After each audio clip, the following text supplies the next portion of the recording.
On était à Barcelone l'année dernière, nous étions 500. Nous arrivons à Lisbonne, nous sommes 750. Je déclare donc aujourd'hui l'ouverture de notre 7e congrès à Lisbonne sur le diabète. Bon congrès. Il faut absolument, si on a un parent ou deux parents diabétiques de type 2, il faut être mince et sportif. Il ne faut surtout pas prendre du poids. Si on prend du poids, on favorise l'éclosion du diabète. La prévalence augmente de manière très importante, surtout pour le diabète de type 2, puisqu'entre 2000 et 2011, il y a à peu près un doublement de la prévalence du diabète en France. Le problème, c'est d'identifier ces facteurs d'environnement.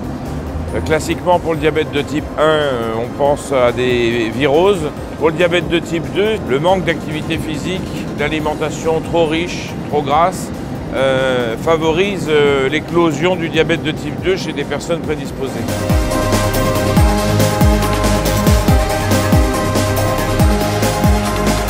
Le rôle de l'infirmière libérale, il est à plusieurs niveaux. D'une part, favoriser le dépistage, c'est-à-dire informer les familles de la nécessité de réaliser ces glycémies. Et puis après, face à une femme qui a un diabète gestationnel, éventuellement l'aider dans la prise en charge pour réaliser ces automesures de glycémie capillaire. Et puis l'injection d'insuline si elle devient nécessaire. Alors c'est non seulement la pratique de l'injection, mais aussi la dose d'insuline.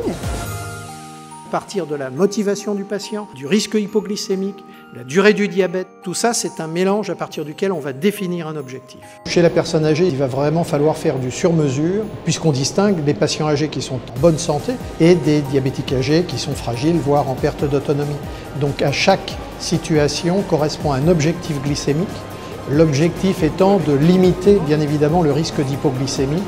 Et il y a en fait deux écueils à éviter. Trop traiter une personne âgée dont malheureusement le pronostic ne dépend plus de l'évolution du diabète et traiter insuffisamment une personne âgée qui peut encore avoir les complications du diabète. La bonne dose d'insuline, c'est la dose qui est efficace et qui permet de ramener la glycémie à la normale. Voilà, c'est ça qu'il faut comprendre. Quel type de patients peuvent bénéficier de l'insulothérapie fonctionnelle? Disons tout de suite que c'est le traitement de référence maintenant pour les patients frappés de diabète de type 1 qui n'ont plus du tout d'insuline dans leur pancréas et pour lesquels il faut essayer d'imiter la sécrétion physiologique de l'insuline. Toutes les techniques dites non médicamenteuses qu'on va appeler psychocorporelles, que ce soit la sophrologie, que ce soit l'hypnose, l'infirmière libérale a la possibilité d'être active et d'être même au centre du dispositif. C'est un rôle crucial qui va certainement se développer beaucoup dans les années à venir. Les objectifs, c'est éduquer les patients, mais aussi les proches, mais aussi les soignants. La prévention, on l'améliore déjà en dépistant, c'est-à-dire en sachant qui est à risque de quoi. Il faut déjà bien connaître son malade. De cette façon-là, on peut identifier les patients les plus à risque. Les patients les plus à risque étant les plus fragiles. Je crois que c'est une démarche personnelle de l'infirmière, comme ici dans un congrès, d'entendre ce qui se dit, ce qui se fait, et d'aller chercher, de faire preuve de curiosité.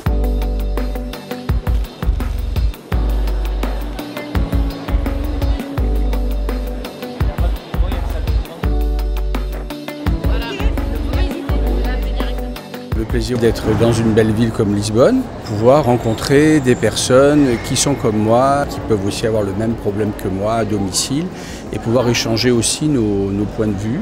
Et puis la richesse aussi de toutes les interventions qu'on a eues auprès des professionnels de santé.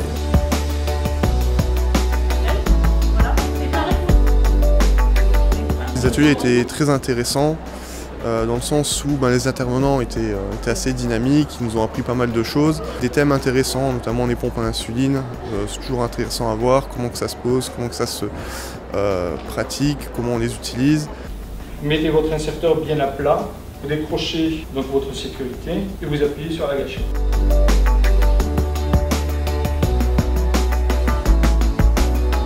Il y a ce côté passionnant quand même des spécialistes qui nous apportent énormément en théorie, mais effectivement on a besoin aussi de ces apports beaucoup plus pratiques pour nous, notre pratique ensuite. Mais c'est un ensemble, il faut absolument les deux, ça se complète.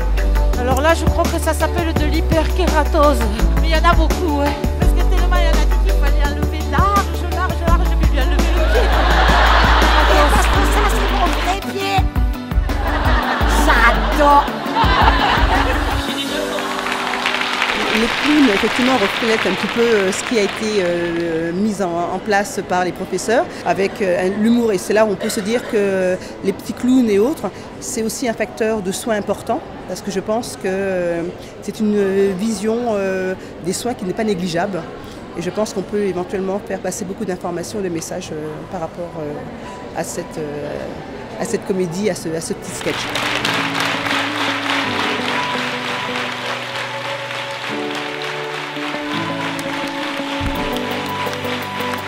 Oui, c'est fini, c'est 2 jours qui sont très bien passés. Je félicite l'organisation parce que franchement moi j'ai été épatée, aussi bien pour le contenu que la forme.